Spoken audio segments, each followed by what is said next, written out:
सत्यशोधक Shivkranti TV news. ज्याची कोणी दखल घेत नाही अशा अन्याय, अत्याचार, भ्रष्टाचार, बेकायदेशीर काम होत असेल तर त्याची बातमी, आपल्याकडील विशिष्ट बातम्या, लेख, काही गुणीजन गुणवंत यांची यशोगाथा, समाज उपयोगी मार्गदर्शन, लेख, नोकरी विषयक बातम्या, वाढदिवस, रौप्य महोत्सव, सुवर्ण महोत्सव, अमृत महोत्सव, उद्योगधंद्यांचं उद्घाटन, यशस्वी उद्योगाची माहिती तसंच जाहिराती न घाबरता न लाजता आपले लिखाण पाठवा। आपल्या बातम्या निर्भीडपणे प्रसिद्ध केल्या जातील। शिवक्रांती टीव्ही न्यूज संपादक सत्यशोधक शंकरराव लिंगे 73 87 37 78 01। मराठा विरुद्ध ओबीसी प्रस्थापितांचे राजकारण, मराठ्यांचे ओबीसीकरण, राजकीय लोकशाहीकरणाला आव्हान, यशवंत झगडे।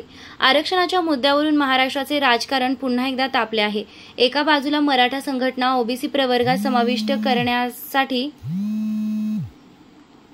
जोरदार मागणी करत आहेत, तर दुसऱ्या बाजूला धनगर संघटनांचे जे सध्या भटक्या जमाती प्रवर्गात असून ओबीसी प्रवर्गाअंतर्गत त्यांना 3.5% आरक्षण मिळते, त्यांच्या ओबीसी दस्ताऐवजी अनुसूचित जमातीचा दर्जा देण्याची मागणी करत आहेत। याला प्रत्युत्तर म्हणून राज्यातील आदिवासी संघटना धनगरांना विरोध करत आहेत आणि ओबीसी संघटना मराठ्यांच्या मागण्यांना विरोध करत आहेत। आरक्षणाच्या दोन्ही मागण्या या प्रदीर्घ असल्या तरी मराठा आंदोलनानं नुकतेच घेतलेले हिंसक वळणानं राज्यातील मराठा आणि बिगर मराठा मागासवर्गीय गटांमधील सामाजिक सलोख्यांमध्ये तीव्र तणाव निर्माण झाला आहे।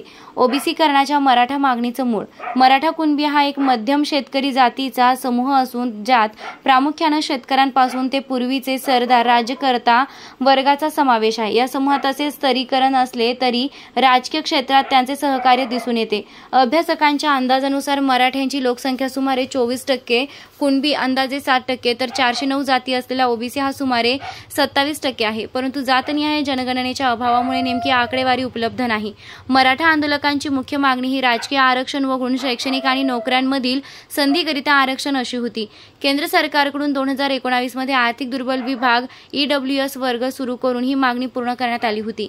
मराठा आरक्षणाबाबत नुकत्याच झालेल्या मंत्रिमंडळ उपसमितीच्या बैठकीत EWS आरक्षणाचा लाभ घेणारा सर्वात मोठा गट मराठा असल्याचं नमूद करण्यात आलं। यावर्षी अंदाजे 76% शिक्षणासाठी आणि 84% नोकऱ्यांसाठी मराठा विरुद्ध ओबीसी प्रस्थापितांचं राजकारण।